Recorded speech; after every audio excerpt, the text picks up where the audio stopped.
I'm Dr. Robert Fusco, a clinical gastroenterologist with over 4 decades of experience, and will talk to you about rectal bleeding. Not the rectal bleeding you can see, at least that gives you a warning. You can call your doctor. The most dangerous rectal bleeding is called hidden or occult bleeding, the blood you cannot see with the naked eye. But we have a test for that, and that test is called the Hemosure test. And today I want to talk to you about how to collect that specimen properly so the test is accurate. And everything you need to collect the Hemosure specimen you'll find in this envelope. The first thing you'll find are a set of instructions.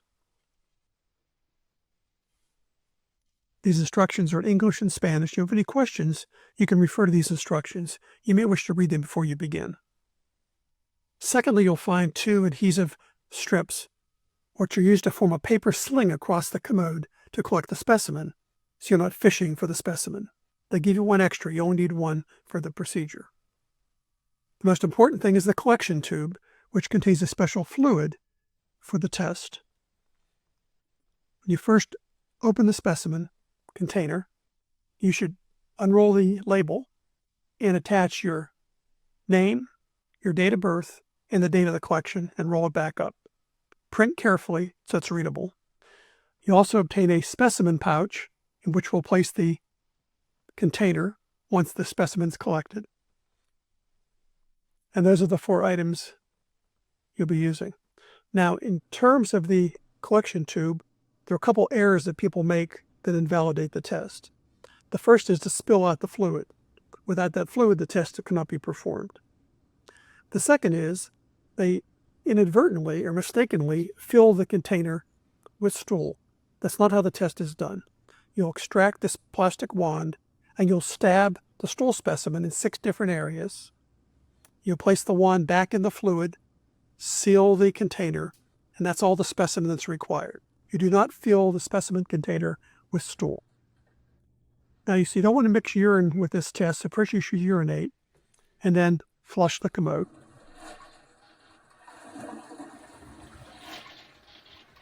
We're then going to attach a paper sling across the commode.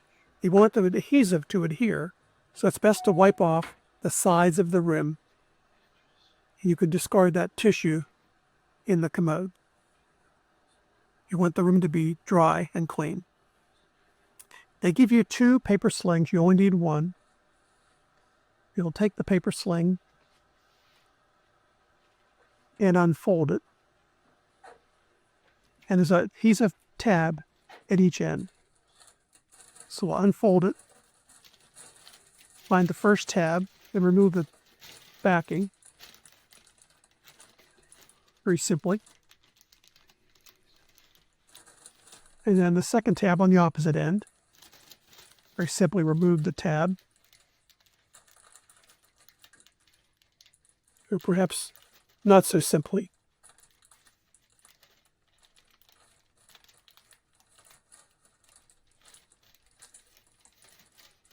There we go. Okay. Both tabs are removed. You place this across the commode with the words facing upward and using the adhesive tab to adhere to the side of the bowl.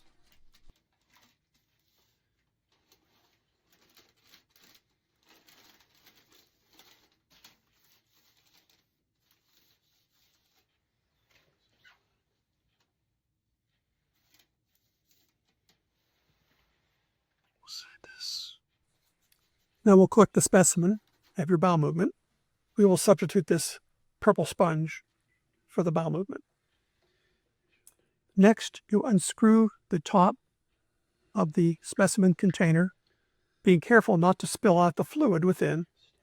And using the plastic wand, you'll stab the stool specimen in 6 different areas. Place the wand back into the fluid and tighten the cap. Now that paper sling is flushable. Push it into the commode, let it soak for a minute. You can flush it. It won't hurt your septic tank or clog your plumbing. Once the container is tight, you place it through the little slit in the plastic specimen bag. Here we go with another tab. To remove this tab to expose the adhesive. There we go.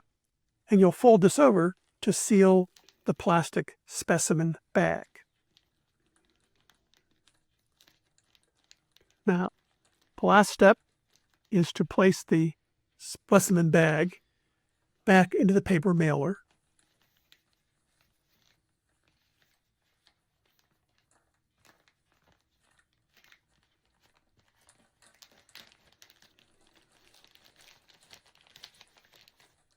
And now you should place your return address on the envelope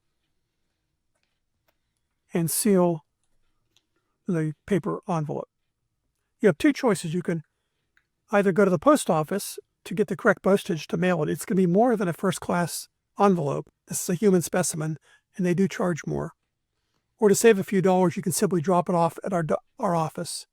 It should be mailed or dropped off within 24 hours of collection. So in summary, you don't spill out the fluid, you don't fill the container with stool, you urinate first, you wipe the rim, you attach the paper sling to the bowl, leaving some slack, you have your bowel movement, you unscrew the cap and wand and stab the stool in 6 different areas, you replace the cap tightly, you insert the container in the plastic pouch and seal it, you place the pouch into the mailer, and either drop it off at our office or take it to the post office for correct postage. If you have any questions, just simply contact us at the number below. And once we receive the results in a few days, we will contact you. And that's the Hemosure stool test for occult blood.